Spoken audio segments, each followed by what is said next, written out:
ऐसे मीडिया सलाहकार समिति के नाते अपनी सेवा उत्तराखंड राज्य को दे रहे हैं प्रोफेसर गोविंद सिंह जी, और इस कार्यक्रम में उपस्थित हमारे सभी विभागाध्यक्ष, वैज्ञानिक, सभी हमारे आदरणीय कुलपतिगण और रिसर्च करने वाले सभी शोधकर्ता, उद्योग जगत के प्रतिनिधि, अन्य जगत से आए हुए जनप्रतिनिधि, हमारे जोत सिंह जी भी यहाँ बैठे हैं, ऐसे सभी आए हुए। चूँकि मैं एक एक का नाम का उल्लेख करूँगा तो सबका मेरे से बहुत सारे लोगों का व्यक्तिगत रूप से परिचय भी है और इतना समय हो गया काम करते करते आप सबके बीच में। और आज ये टेक्नोलॉजी के माध्यम से विभिन्न विभिन्न स्थानों में, प्रदेश में, देश में और दुनिया के अनेक लोग आज हमारे इस कार्यक्रम से जुड़े हुए हैं, इस परिसंवाद चर्चा में शामिल हो रहे हैं। ऐसे सभी हमारे छात्र छात्राएं, सभी वैज्ञानिक, अन्य सभी महानुभाव और मेरे सभी युवा ऊर्जावान साथी, मैं आप सभी का आज के इस परिसंवाद चर्चा कार्यक्रम में अपनी ओर से आप सभी का स्वागत करता हूं। आप सबका मैं अभिनंदन करता हूं। और सच में आज इस विज्ञान भूमि पर आप सभी के मध्य में उपस्थित होकर अत्यंत हर्ष की अनुभूति हो रही है। और मैं जब भी यहाँ आता हूँ, आज मैं नितेश जी से कह रहा था अभी कि सच में बहुत सारे विचार आ रहे थे जब मैं यहाँ पहुँचा। ये स्थान का चयन भी जो है, ये सब भगवान की कृपा से होता है। ये कह रहे हैं मेरे उससे हो गया, मुझे केवल माध्यम बनाया, हम सब माध्यम हैं, लेकिन भगवान ने इस भूमि का चयन ही इसी रूप में किया गया होगा। इसीलिए इतने सारे यहाँ पर शोध, नवाचार, अनेक सारी चीज़ें यहाँ पर आज प्रारंभ हुई हैं। जैसे मैं आज इनसे कह रहा था अभी कि इंफ्रास्ट्रक्चर के क्षेत्र में हम बहुत सारे काम और कर सकते हैं, बहुत सारे नवाचार कर सकते हैं। मैंने जब विज्ञान की बात आ रही है, साइंस की बात आ रही है, टेक्नोलॉजी की बात आ रही है, इनोवेशन की बात आ रही है, तो इसलिए ये भूमि सच में अपने आप में बहुत विशिष्ट है। और मुझे यहाँ पर आने पर ऐसा अनुभव होता है कि मैं किसी परिसर में नहीं, बल्कि उत्तराखंड का जहाँ से स्वर्णिम अध्याय, जहाँ से स्वर्णिम भविष्य जहाँ से गढ़ा जाने वाला है, मैं उस कार्यशाला में खड़ा हूँ, उस स्थान पर खड़ा हूँ जहाँ से जड़ से जगत की शुरुआत होगी, या जड़ से जगत तक जो है हम लोग पहुँचेंगे, या ये मैं कहूँ कि धरती से आसमान तक पहुँचेंगे। साधारण से असाधारण की यात्रा हमारी यहाँ से प्रारंभ होगी। भाइयों बहनों, आज यहाँ इस कार्यक्रम में आने में थोड़ा विलम्ब भी हुआ। वैसे मुझे ही बताया गया था कि थोड़ा आराम से चलना है, तो मैं तो तैयार हो गया था जैसे टाइम से, पता नहीं वो फिर, लेकिन आपने बाहर ज़्यादा टाइम लगा दिया मुझे लगा उसमें। जैसे मैं इसमें देख रहा हूँ कि पर्चे में जो है और पहले का लिखा हुआ है। इतना ज़्यादा विलम्ब मेरे कार्यक्रमों में कभी होता नहीं है, और आप सबको विलम्ब करवाना तो देश का नुकसान करना है, देश की बहुत बड़ी क्षति है। क्योंकि इसमें से एक एक व्यक्ति इतना महत्वपूर्ण है कि वो स्वयं में संस्थान है, क्योंकि उस संस्थानों को चला रहे हैं, संस्थानों को हेड कर रहे हैं, लोगों को इतना बड़ा नेतृत्व देने का काम कर रहे हैं। तो मैंने आज यहाँ का बहुत बारीकी से निरीक्षण भी किया, जिसके बारे में प्रदीप बत्रा जी ने भी बहुत थोड़े में, हमारे मंत्री जी ने बताया कि भाई कैसे अर्थ के नीचे बनाया गया है।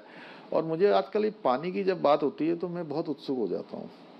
मैं अभी पिछले दिनों नीति आयोग के मेंबर मिलने आए थे, श्रीनिवासन जी, वो हेल्थ के क्षेत्र में उनको विशेष रूप से काम दिया है पूरे देश का। तो ऐसे बात करते करते उसी दिन प्रातःकाल में आवास के परिसर के अंदर घूम रहा था सवेरे 6 बजे, और जैसे मैं घूमने लगा तो तेज बारिश होने लगी।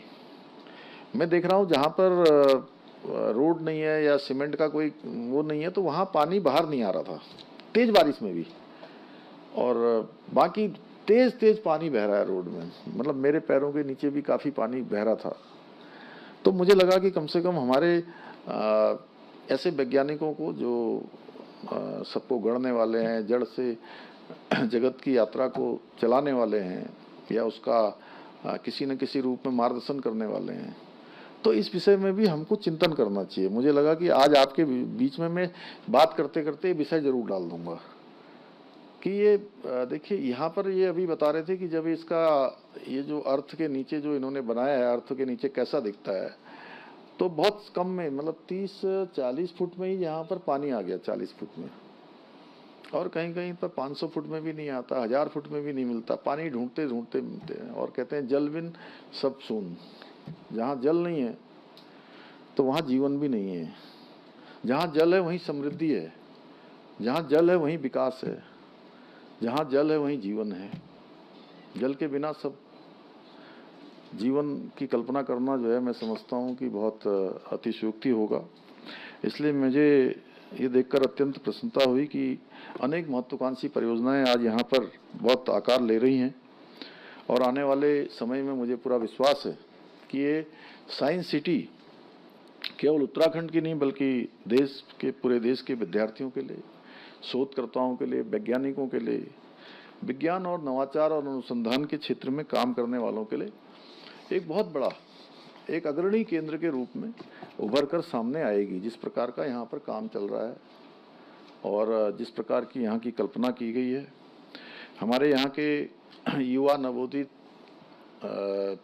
उदयमान वैज्ञानिकों को, युवाओं को, सबको यहाँ पर अत्याधुनिक सुविधाएं उपलब्ध होंगी जो उनके सपनों और विचारों को नई उड़ान देने का कार्य करेंगी। आज यहाँ पर हमें विज्ञान सेतु की परिकल्पना के अंतर्गत 3 महत्वपूर्ण पहलों में सामुदायिक विज्ञान रेडियो विज्ञान वाणी, 88.8 मेगाहर्ट्ज विज्ञान दृश्यम तथा विज्ञान धारा का भी लोकार्पण करने का सौभाग्य मुझे और हम सबको यहाँ पर प्राप्त हुआ। और ये तीनों ही अभिनव पहल प्रयोगशालाओं के जटिल ज्ञान को उत्तराखंड के अंतिम छोर पर खड़े व्यक्ति तक पहुंचाने का बहुत महत्वपूर्ण कार्य करेंगी। बहुत सारी हमको सुविधाएं होंगी, बहुत सारे जो संदेश हम आम जन तक पहुंचाना चाहते हैं उसमें ये बहुत सहायक सिद्ध होंगी। भाइयों बहनों, आज का ये अवसर इसलिए विशेष है क्योंकि अब हम सब अभी हरेला सप्ताह भी मना रहे हैं। प्रकृति संरक्षण का एक पर्व है।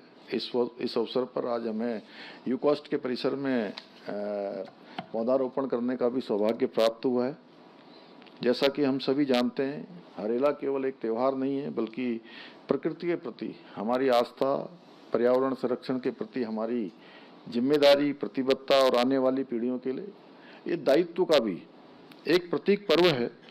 और हमारे पूर्वजों की उसी दूरदर्शी सोच का ये जीवंत प्रमाण है जिसने प्रकृति और मानव के बीच संतुलन बनाए रखने का कार्य हम सबको सौंपा है, अपनी नई पीढ़ी को विरासत में दिया है।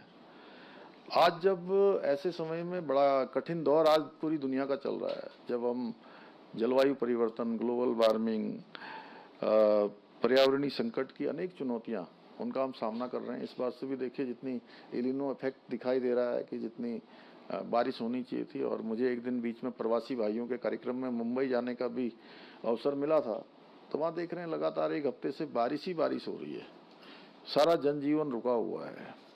और आप स्वयं देख रहे होंगे जब वर्षा काल पीछे चला गया है। हमारे यहाँ तो जून के शुरुआत में ही बारिश होने लगती थी और अब जुलाई में भी रुक रुक कर आ रही है बीच बीच में। सर्दियाँ भी अपने समय से आगे निकल गई हैं। जब गर्मी पड़नी चाहिए कई बार गर्मी का एहसास ही नहीं होता है। इस प्रकार की अनेक चुनौतियां हैं। ऐसे समय में हमारा हरेला पर्व पूरी दुनिया को संदेश देता है कि विकास और प्रकृति साथ साथ चल सकते हैं। और आज जो हमने यहाँ पौधे रोपे हैं वो प्रकृति संरक्षण और सतत विकास के प्रति हमारे संकल्प के साक्षी होने के साथ साथ इस बात के भी प्रतीक हैं कि उत्तराखंड विकास, प्रकृति, विज्ञान के अद्भुत संतुलन के साथ अब निरंतर आगे बढ़ रहा है। यानी इकोलॉजी, इकोनॉमी एंड टेक्नोलॉजी, तीनों का जो है एक समन्वय बनाकर हम आगे बढ़ रहे हैं। और आज पूरी दुनिया एक अभूतपूर्व तकनीकी बदलाव के दौर से भी गुजर रही है। आज रोबोट्स हमारे कारखानों से लेकर अस्पतालों तक में काम कर रहे हैं। आर्टिफिशियल इंटेलिजेंस इंसानी क्षमता को आज नई ऊंचाइयों पर ले जा रही है, जिसके बारे में हम सोचते भी नहीं थे। वो सारा एआई जो है हमको करके दे रहा है। वहीं data science, drone technology, semiconductor, biotechnology जैसी उभरती हुई अनेक टेक्नोलॉजियां आज दुनिया की दशा और दिशा तय कर रही हैं।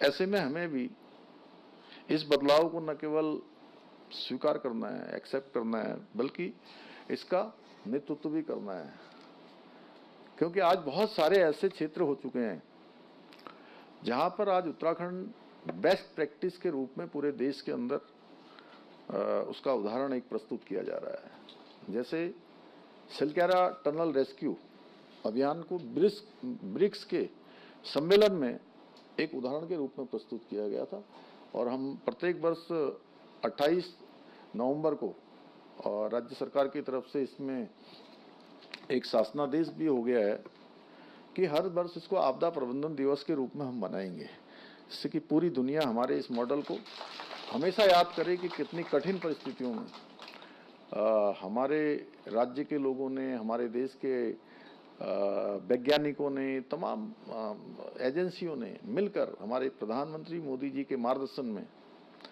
17 दिनों तक संघर्ष और जूझने वाले जीवन और मृत्यु के बीच उनको सुरक्षित तरीके से बाहर निकाला था। बाबा बौखनाथ की भी बड़ी कृपा हुई उस स्थान पर, क्योंकि मैं लगातार 17 दिनों तक वहाँ रहा। इस नाते मैंने देखा कि किस प्रकार से वहाँ कठिन परिस्थितियाँ थी। तो मैं कह सकता हूँ कि उत्तराखंड में भी युवाओं में हमारे जो है अद्भुत प्रतिभा और मेधा है, इसलिए हमको एक ऐसा तंत्र भी राज्य के अंदर विकसित करना होगा जहाँ हमारे युवाओं को सही दिशा मिले, सही मार्गदर्शन मिले, आगे बढ़ने की सही प्रेरणा मिले, और वो वैश्विक स्तर पर अपनी पहचान बना सकें। क्योंकि आने वाला समय ये नवाचार का है, और जो नवाचार को अपना पाएगा वही अपनी विकास यात्रा का ईंधन तैयार कर पाएगा, उस यात्रा के लिए फ्यूल बना पाएगा, फ्यूल रख पाएगा अपने पास।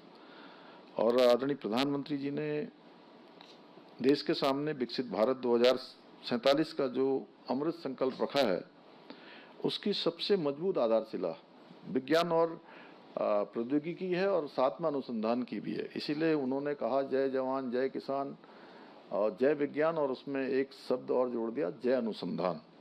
और ये हमने देश के वैज्ञानिकों को, युवाओं को एक मंत्र दिया। आज उन्हीं के दूरदर्शी नेतृत्व में अनेक काम देश के अंदर आगे बढ़ रहे हैं, चाहे डिजिटल इंडिया का हो, startup India, national quantum mission जैसे अभियान। इसके साथ आज देश आगे बढ़ रहा है।